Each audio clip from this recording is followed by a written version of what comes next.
Hi, my name is Emily Waker. I'm a second year apparel design student at the University of Texas. So this is how I start off my morning taking our Apparel 2 class. This is basically a class where we learn and hone in all of our technical and creative sewing skills. And I really love the class because you get to hands-on learn and make your own clothing. Right now we're just kind of looking at our patterns and making our first bodice draft, which will eventually turn into my creative bodice. And now it's time for my favorite part of the days where me and the other TXA girlies go and get some food and take a break and maybe a little extra coffee.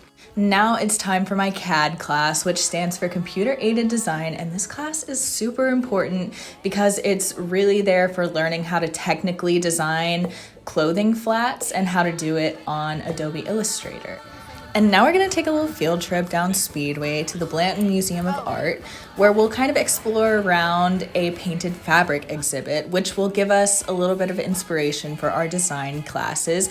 And it will also give us inspiration for our historical collection museum exhibition class, which is a class where we learn about conserving and exhibitioning fashion pieces, which we tend to have a lot of due to our historical fashion collection in the basement of Gearing.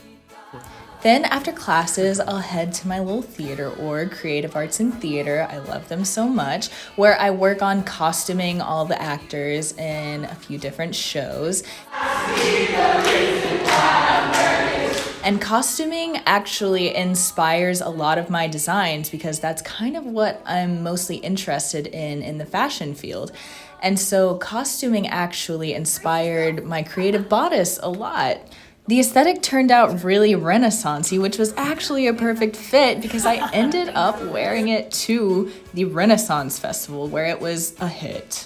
This is me presenting my final creative bodice, which I love so much. Thank you for joining me, Emily Wager, as a day in my life as a TXA student. Mwah.